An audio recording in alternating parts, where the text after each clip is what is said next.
السلام عليكم ومرحبا بكم، نتمنى تكونوا بخير وعلى خير وانتم كتشوفوا هاد لا فيديو. اليوم غنوجد معكم تيراميسو اللي على طريقتي. كيف ما كتشوفوا كيجي رائع منظرا ومذاقا، وما نقولش لكم دغيا كيوجد وبلا فران وبلا كثرة تعقيدات. اجي تشوفي معايا المقادير. في المقادير عندنا لا كريم شونتي، عندنا هاد البسكوي اللي كيكون على هاد الشكل،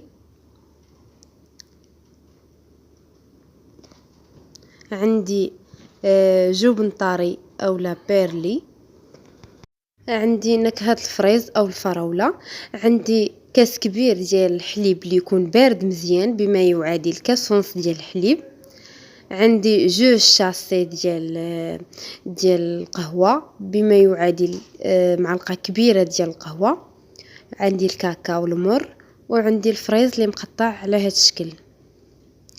كنضيف الحليب ديالي في البول، غادي نخوي عليه شاسي ديال لا كريم شونتي، وغادي نطلعهم بالباتور حتى يطلعوا معايا مزيان. من بعد غادي نضيف عليهم بيرلي اولا تقدروا تضيفوا اي جبن طري عندكم، تقدروا تضيفوه كيعطي واحد النسمه زوينه. ومن بعد غندير راس معلقه ديال النكهه ديال الفريز، وغادي نكمل معكم التطريب. بالنسبه لهاد لا كريم يستحسن تكون لا كريم حتى هي في المجمد من قبل تكون بارده مزيان، والحليب حتى هو يكون بارد مزيان باش دغيا طلع لينا بالباتور. من بعد كنطرب الخليط ديالي مزيان حتى كيتجانس ليا كل شيء. وبالنسبه للمول اللي غندير فيه هاد التيراميسو ديالنا، غادي نستعمل شي مول اللي يكون يا اما كيتحل من الجنب يا شي اطار باش يجيني ساهل في التزوال ديالو. هنايا عندي الماء غليان اللي غادي ندير فيه معلقه كبيره ديال السكر سنيده، وجوج شاسي ديال القهوه سريعه الذوبان، او بما يعادل معلقه كبيره ديال القهوه. بالحق انا ما كفاتنيش هاد معلقه كبيره ديال القهوه مع كاس ديال الماء، درتو على جوج المرات، درت هاد المره وغادي نعاود كاس اخر وغادي ندير فيه معلقه كبيره عاوتاني.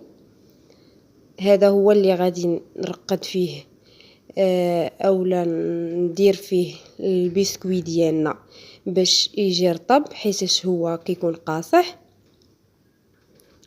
غادي نقطع منه شويه، والجهه اللي فيها سكر سنيده ديال هاد البسكوي هي اللي غادي ندير الظهر ديالها على الدور ديال المول ديالي.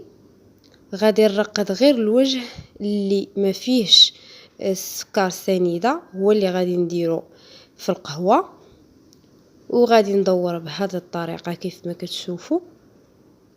من بعد عاد غادي نبدا ندير الداخلاني ديال الكاطو ديالي اولا تيراميسو اللي غادي نرقدهم في القهوه من كاع الجوايه، وغادي نديرهم من الداخل ديال المول ديالي، وغادي ندير فوق منهم لا كريم.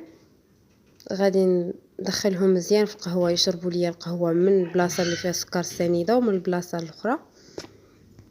بالنسبه لهاد البسكوي غتلقاوه كيتواجد في بيم اولا عند بائعي مستلزمات الحلويات. كندير الطبقه الاولى منه لتحت، كندير لا كريم ديالي كنقادها بالمعلقه، وكندير الطبقه الثانيه اللي على هذا الشكل كيف ما كتشوفوا. غنستمر بنفس الطريقه وغنعاود لا كريم من فوق منه.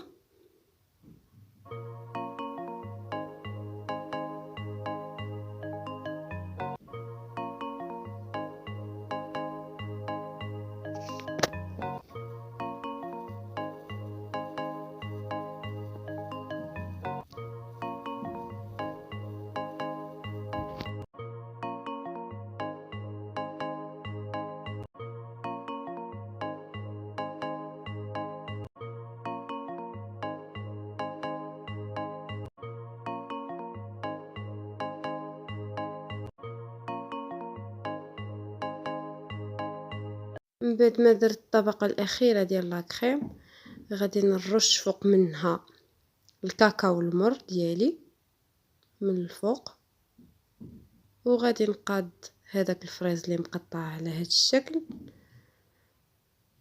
كيف ما كتشوفوا تقدروا تزينوا باي حاجه عندكم من الفوق، واي حاجه كتفضلوا. تقدروا ديروا غير الكاكاو بوحدو على الوجه ديال التيراميسو ديالنا. انا فضلت ندير الفريز، وانتم كيبقى لكم اختيار. من بعد ما غنكملها معكم غنديرها في الثلاجه تبات ليله كامله، او ليله درناها في الصباح ما ناكلوها حتى الليل. وهكذا كتكون وجدات، وكيكون الشكل ديالها على هذا الشكل. كيف ما كتشوفوا كتجي لذيذه ورائعه في المذاق. غادي نحطها في هذا الطبق. غنكون كملت التيراميسو ديالي. غادي ندير عليه واحد السينتا في الاحمر من الجوانب ديالو كتزيين، ونكون كملت لا فيديو ايضا. خليكم مع تيراميسو. السلام عليكم، بالصحه والراحه. نتمنى تجربوا الوصفه، ومع وصفه جديده ان شاء الله ومع فيديو جديد. ما تنساوش تخليوا لي لايك وتفعلوا الجرس وتبارطاجيو الفيديو باش تعم الفائده. السلام عليكم، خليتكم على خير.